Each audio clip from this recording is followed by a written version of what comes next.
Now let me start with the motivation. So this section includes the parts. So first I will talk a little bit about compactness of theorems in conformal geometry. Then I will mention the pinching problem, and then I will mention some related results that inspire us to think about these problems.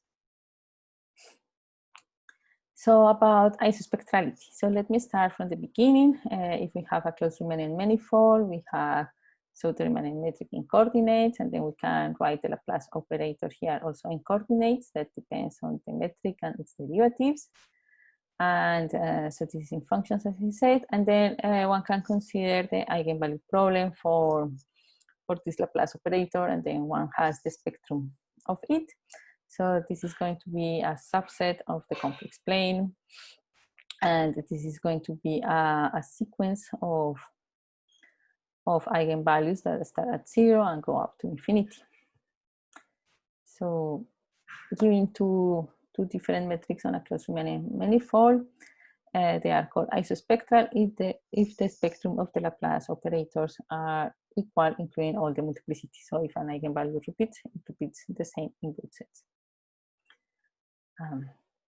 Now, so isometric metrics have the same spectrum, but then at the beginning there was the question whether isospectral metrics are isometric, and now it's well known that they are not, and then this is a very extensive field of research. And so it came the question then how big is the set of isospectral metrics on a given manifold? And here is one answer that says that sets of isospectral metrics are compact up to isometry in the smooth topology of the set of metrics. So the first result about this was by Osgur, Phillips, and Sarnak in dimension 2 with a closed surface. And then it came these results by Brooks, Perry, Yang, and Chang and Yang in dimension 3 for conformal metrics. And if one considers open surfaces, then one has to change the meaning of being isospectral. And there are two options. One can think of isoresonant or relatively isospectral. And there are some results by myself and my collaborators, Pierre Alban and Frédéric Gershon, and some other results by Broadwick and Perry. So it is about compactness of isospectral metrics. Now, the second motivation is related to the Yamabe problem. So the Yamabe problem, we have a closed Riemannian manifold of dimension at least 3. And the problem is to find a metric conformal to metric P node such that the scalar curvature of this metric is constant. So such a metric, if we write the conformal factor U, and to have a scalar curvature constant, this is equivalent to that U is a solution of this equation. So this is the Yamabe equation or the scalar curvature equation. We have this equation here. I gave a number. And so this is also a very widely studied problem, and there are very classical results. And so one of these results is that if the background metric is conformal to the round sphere, then the set of solutions is not compact. However, there was a conjecture by Shane that said that if the background metric is not conformal to the round sphere, then for a fixed constant C, the set of positive solutions of these equations is compact in the C2 topology. So this conjecture has now been completely answered and is known to be true for n smaller than or equal than 24. And here are some names about the evolution of this answer. And is false, so this set is non-compact if n is greater or equal than 25. And this was proved mainly by Brender and Marx. Now I should add to this motivation the pinching problem Lagrange. So for this, I found a very nice motivation in this paper by Gromov, stability and pinching. And so let me state roughly what is the classical pinching condition. So for a sequence of metrics on a manifold, we have a number A, and then we require that all sectional curvatures for all points and for all planes in the second Grassmannian are between the values A minus epsilon and A plus epsilon. So they are being pinched.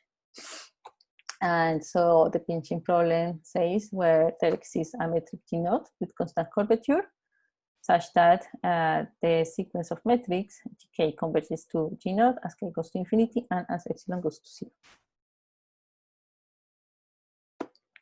So this is also a very widely studied problem with both positive and negative results. And for a positive, we have the elliptic case. So that is that the second order infinitesimal geometry of the manifold would be close to the one of the SN sphere. And similar, if A is negative, we will be close to the hyperbolic plane. And if A is 0, we will have the parabolic case with Rn. So there are also, as I said, several results. Some of the positive results are in the elliptic case, and then they were studied by Berger and Klingenberg. And for the hyperbolic and parabolic case, there are positive results, but with additional requirements. And then there are also the very nice papers by Gilles and Gromov about collapsing on manifolds with pinching.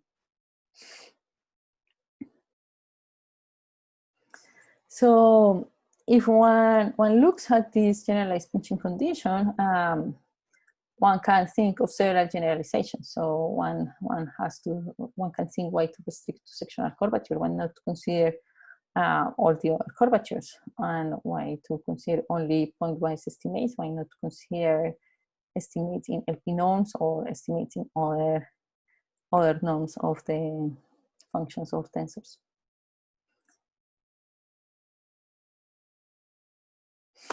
So before I continue, let me remind you about some definitions. And here I recall what is the Sobolev space WKP. So a function is in WKP.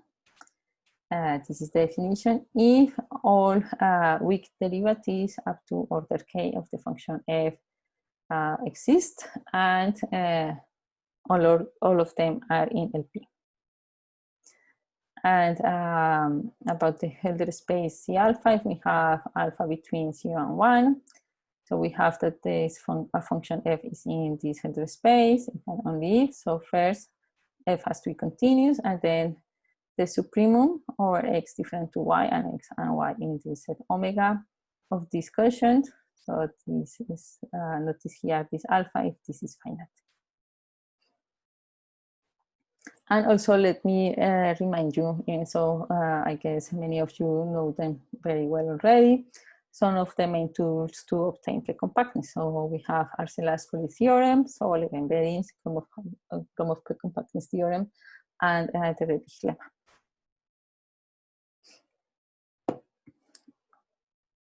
So now let me start with some of the results that inspired our work. So in relation with Pinchy, we first have this theorem by Gursky. So he considers a closed manifold that is not conformal to a sphere. We have the dimension is at least 3, and then we have P strictly bigger than n over 2, and then this is important. And we have these constants V and lambda strictly bigger than 0, and this is the notation. So GF just denotes the metric conformal to the metric G0 by this conformal factor e to the 2f.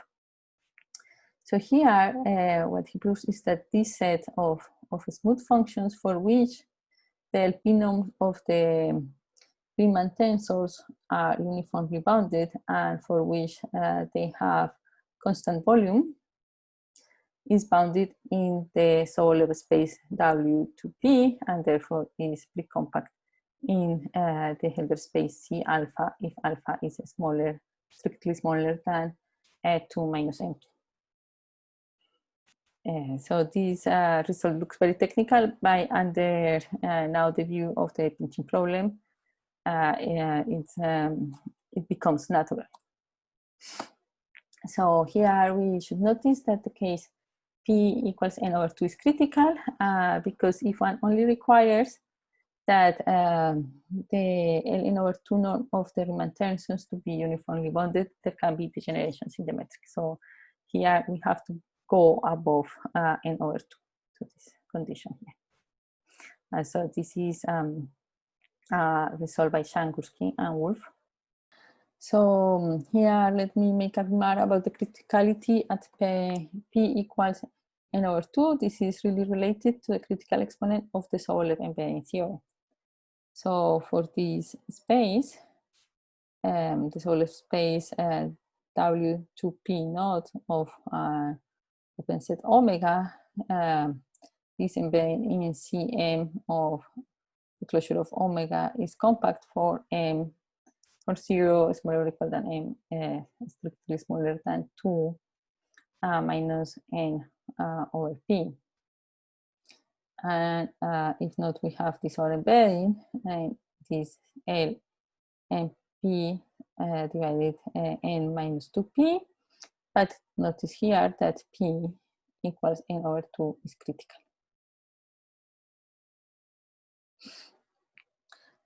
So we look for some weaker conditions, as I mentioned before, sectional curvatures or scalar curvatures. So let me recall Gursky's theorem is with the Riemann tensor, the LP norm of the Riemann tensor. And so this is the result of Brendel that I mentioned before. He obtained precompactness for conformal metrics to a sphere using the cube curvature. And there is this theorem by Matthiessen, where he proves that if we have a manifold that is not conformal to the sphere, and the dimension is greater or equal to 3, and P is again strictly bigger than n over 2, and lambda is a constant bigger than 0.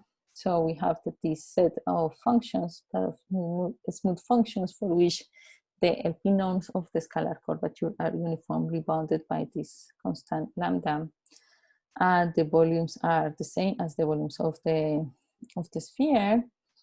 And in addition, he has this condition using the first eigenvalue of the Laplace operator of this matrix. If this first eigenvalue is greater or equal than n, that is the dimension mass, plus 1 over lambda, then this set of functions is bounded in W2P and is precompact in C alpha for alpha smaller than 2 minus n over P. So in order to know what happens in the critical case, we study the paper by Shangursky and Wolf. In there, they give 2 examples, and I will explain these 2 examples. In the first example, they are on the sphere, and they build a family of metrics such that all these metrics have the same volume of the sphere. All the P norms of the curvature tensors are preserved, so they are the same as the ones of the spheres. But as lambda goes to infinity, the volume elements converge to a Dirac mass at that point. So they make this construction. They prove that this same construction can be carried on any Riemannian manifold at any point there. So this is some spherical bubbling. And what happens there is that this quantity, so this limit as lambda goes to infinity of the Ln over 2 norms of the positive pairs of the scalar curvatures on the geodesic poles of a given radius, this value for this limit is bigger than the corresponding value alpha n for the sphere. So this is where this critical value for the constant lambda n comes from.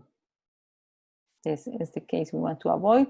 That's why we were requesting that the Ln over 2 norms of the positive part of the scalar curvatures should be smaller, strictly smaller than this constant lambda n.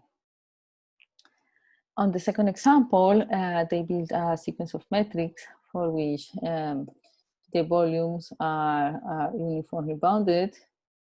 The ln/2 norms of the Riemann tensors are also uniformly bounded. All diameters are also uniformly bounded, and the volume element don't develop a Dirac mass. However, for these cases, what there can be is vanishing of the conformal factors of the metrics in the sequence at some points of the manifold. As in the same way as there can be vanishing, it could also be blow up of these values. So this case in our considerations could actually happen.